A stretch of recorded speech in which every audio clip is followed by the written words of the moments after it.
Hi, this is History with Andrew Allen, and today is episode 2 of my series, The Formation of the United States of America, a meeting of commissioners to remedy defects of the federal government. Before I forget, I include the names of the people I talk about and my sources in the description. As I explained last episode, the American states had won their independence from Britain, but parts of the new nation experienced an economic depression caused by British economic warfare. Furthermore, both the Confederation Congress and the state governments had acquired heavy debts to fund the war and would tax people heavily to pay those debts. The crushing taxes drove many farmers into bankruptcy, which fueled unrest. At the same time, influential land speculators lobbied to expand the borders of their states into frontier land, but those regions pushed to become states rather than endure rule by distant state capitals. The key issue was whether individual states would expand or the number of states would expand. Finally, the British still had forts on the American side of the border with Canada, sparking concerns that they were waiting for the barely united states to break up. A stronger federal government was required to settle these problems, but the weakness of the national government was intentional. The revolting states had no desire to replace the British government with another government that would have power over them. The Articles of Confederation, adopted on November 15, 1777, were basically a mutual defense pact signed by sovereign states. Article 2 specifically guaranteed the sovereignty of each state. Moreover, each state had a single vote, so the Confederation of the United States resembled the modern European Union. The Articles of Confederation had been written during a revolution against a tyrannical government and had three main flaws: the inability to either levy taxes or force states to share their revenue. Unanimous approval by the state legislatures was required for any amendment to the Articles, and the chief executive had little authority. The Articles of Confederation were essentially written to ensure a dysfunctional national government, and they were successful. Worse, Congress had trouble reaching quorum. Delegates were paid by their state legislatures, which were often struggling to pay other bills, so distant representatives were placed at the bottom of the list. Part of the problem was that Congress sat throughout the year, unlike state assemblies, which were only in session for 2 months or less. Leading politicians naturally concluded that state assemblies or government positions were more worthwhile. Alexander Hamilton, James Madison, and Sam Adams served in their state assemblies. John Adams and Thomas Jefferson were diplomats, and John Jay and Henry Knox had key positions in the government. John Hancock and John Rutledge were governors, while Robert Morris and Gouverneur Morris focused on business. The best example is the retirement of George Washington. None of his British enemies had expected that Washington would actually retire at the end of the war. This belief was understandable, since successful rebel leaders had rarely retired. King George III is believed to have been told that Washington would retire and replied, "If he does that, he will be the greatest man in the world." Actually, it should not be a surprise that Washington retired at the end of the Revolution, since there was no position for him. The army would be demobilized, and the states would only have a loose central government without a chief executive. Although Washington was 51, his ambition did not retire, so a stream of letters were dispatched to governors, former military colleagues, and members of Congress with unsolicited opinions about the state of the states. With 200 slaves and indentured servants to supervise, he should have been busy, but he found time to write many letters, partially because he had no children. Aside from the economic issues and frontier resentment, the revolution sparked social changes and brought new men into politics who would clash with the rich landowners, merchants, and plantation owners who believed that they should govern the new nation. Born into a moderately successful farming family, Abraham Yates was a self-taught lawyer and surveyor. Since a few rich clans like the Livingstons, the Schulers, and the Van Rensselaer families controlled New York State, he had advanced in society through service to the Livingston clan, defending their interests in the state assembly. But the revolution gave him an opportunity to free himself, and he seized it, struggling to introduce annual elections and the secret ballot, while pushing for a land tax which would fall heavily on the small circle of feudal landowners. Before the revolution, a man like Yeats could only rise by making himself useful to the ultra-wealthy, so he did not want to just overthrow them, but ensure that they were not replaced by a new generation of patriot elite. I talk about Yeats not because he was a key leader, but because he is a contrast to the men who had overthrown one elite and wanted to create a new aristocracy. Given the Republican ideals expressed during the Revolution, a new aristocracy should have seemed unlikely. That belief was proven wrong when officers led by Henry Knox founded the Society of the Cincinnati, which was justly attacked as the beginning of a hereditary aristocracy due to the provision that allowed the eldest sons to inherit their father's memberships. This may seem like a trivial matter today, but people had just fought a long, bloody war to free themselves from a tyrannical government where power was based on birth. Among other problems, the Confederation of the United States had to deal with powerful nations that were unsure about the new nation's future.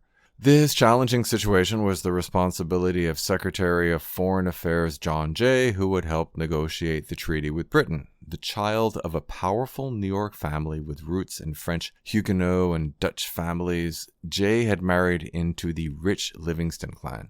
Essentially an aristocrat, he saw little advantage in majority rule, which resembled mob rule to him. As a diplomat, he saw the need for a united government to improve his bargaining position. So he urged George Washington to emerge from retirement, but Washington wisely bided his time, playing a waiting game, believing that people would have to see the cost of a weak union. A challenge for the Secretary of Foreign Affairs was the need to persuade the British to fulfill their treaty obligations and abandon their forts on the southern side of the Canadian border. The British claimed that they would leave once the American nation paid its debts in accordance with the Treaty of Paris. And since Jay had negotiated that treaty, he knew that they had a legitimate point. He made a report to Congress which explained that the states were bound by the treaty, so Virginia planters would have to start paying their debts and New Yorkers would have to cease the profitable confiscation of Loyalist estates. This approach was supported by a majority of delegates, but they were unable to force the state legislatures to do anything, so nothing changed. The unwillingness of the various states to pay debts to British merchants as part of the Treaty of Paris should not be a surprise. George Mason, author of the Virginia Declaration of Rights, commented that many Virginians thought that the whole point of the Revolution was to stop paying British merchants. Worse, a new Spanish ambassador arrived in June 1785 and announced that Spain would close the southern Mississippi to American shipping. 2 years as American envoy to Spain had made Jay realize that the Spanish Empire was in decline. But it was not declining fast enough for the barely united states to win a war, so he negotiated an agreement where the United States gave up navigation rights on the Mississippi, hopefully temporarily, in exchange for favored nation status with Spain for American products. This treaty might have been acceptable if it included all American products, but it did not. Any good that was also produced in Spanish colonies could not be exported to Spain, which ruled out tobacco, a key southern crop, while fish and timber were permitted, but those were produced by northern states, not the southern states. Trying to convince the Confederation Congress of the merits of his proposed treaty with Spain, Jay explained that sacrificing passage on the Mississippi River for a generation until it had become more really and truly a nation than it at present is would not be a major national sacrifice. While the northern delegates agreed with his thinking, delegates from the southern states, which produced tobacco and wanted to expand westwards, were less patient. In the end, it is difficult to imagine what would be worth giving up navigation rights on the Mississippi, at least to southern delegates. Unsurprisingly, northern delegates were extremely enthusiastic about the trade benefits of the treaty, but the 7 northern states were not enough to meet the 9-state majority requirement to ratify treaties. So, American shipping was still forbidden on the Mississippi, but there was no favored nation status for American products. In fact, many members of the eastern and southern elite opposed navigation of the Mississippi, fearing that it would ruin their economies. Washington wanted to link the frontier to the east through canals, but also wanted to delay negotiating navigation on the Mississippi in order to ensure that the frontiersmen would have to sell to eastern merchants rather than sell their produce at New Orleans, where they would enter the Spanish colonial economy. In short, Western farmers would pay the cost of the canals financed by Eastern speculators, which were designed to force them to sell to Eastern merchants. By 1786, the national government was basically powerless. It struggled to pay foreign debts and could not raise money from the states to pay for an army and navy. The failure to conclude a treaty with Spain had confirmed to many American political leaders that the Articles of Confederation were fatally flawed and a more powerful federal government was required. The main debate concerned the degree of change to the Articles. One of the political leaders in favor of a stronger national government was James Madison, who was already opposed to state governments which could more easily be controlled by democratic movements. During a break in his service in Congress, he had been part of the Virginia Assembly, where he had worked with like-minded friends to defeat a movement of small farmers led by Patrick Henry, which had wanted to introduce paper money to reduce the burden of taxes imposed to repay British debts. People like Madison and Fisher Ames of Massachusetts were appalled by the appearance of new politicians who lacked the customary social graces and introduced laws that would benefit the average people at the cost of the propertied class, which is a fair description of Yates in New York and Findlay and Weaver in Pennsylvania, who I talked about last episode. In the spring of 1786, Charles Pinckney of South Carolina told Congress that it should either form a grand committee composed of a representative from each state to propose amendments or hold a national convention. Congress duly formed the committee, which proposed 7 amendments that included the ability to tax states and increase the power of the federal judiciary. However, Congress made no effort to actually implement the changes. Actually, many state leaders thought first of their states, and those states had deep, genuine conflicts with each other. As I explained in the previous episode, Virginia and Maryland feuded over fishing and navigation rights on the Potomac River. Connecticut and Pennsylvania argued over land. New York and New Hampshire competed to expand into Vermont. And New Jersey and New York argued over shipping taxes. Still, there were some reasons for optimism. Some conflicts between states were resolved in a spirit of enlightened self-interest. In March 1785, George Washington hosted commissioners from Maryland and Virginia at his Mount Vernon estate to discuss navigation rights on the Potomac River. Virginia gave up some rights in the Chesapeake to Maryland, which then gave Virginia more navigation rights on the river. Washington was motivated to host the commissioners since he was president of the Potomac Canal Company. James Madison was one of the commissioners, and encouraged by the success, he proposed that Congress hold a convention at Annapolis to negotiate an end to protectionist trade barriers. The official title of the convention was A Meeting of Commissioners to Remedy Defects of the Federal Government. Oddly enough, Maryland was the host, but refused to send a delegation because its legislature thought that the convention would weaken the authority of Congress. Several days later, no more delegates had arrived, so they ended the convention, which seems strange, given the poor transportation networks of the time.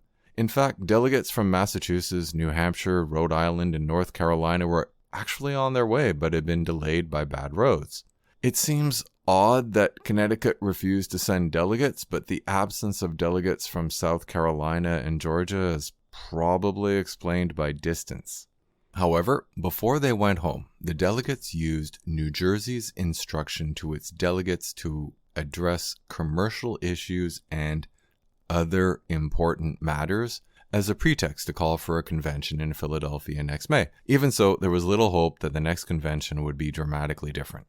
The initial response to the proposed convention in Philadelphia was mixed. Neither the Massachusetts nor the Connecticut legislatures endorsed the proposed convention. However, it was unanimously endorsed by the Virginia legislature and approved by the New Jersey legislature. As president of Pennsylvania, Benjamin Franklin naturally approved of a convention to be held in Philadelphia, and the legislature had agreed on December 20th. Still, New York was very reluctant, as were the New England states. While the Annapolis delegations had appealed directly to the states, approval from Congress was required to legitimize the proposed convention, but this approval seemed unlikely. To sum up, Secretary of Foreign Affairs John Jay's failure to conclude a treaty with Spain had confirmed to many American political leaders that the Articles of Confederation were fatally flawed and a more powerful federal government was required. Hoping to build a closer union, James Madison used a failed convention at Annapolis, Maryland, as an opportunity to call for a larger convention to be held in Philadelphia next year, but there was no guarantee that it would be more productive. Except growing discontent in Massachusetts suddenly exploded into a revolt, which I will discuss next episode. Thanks for listening.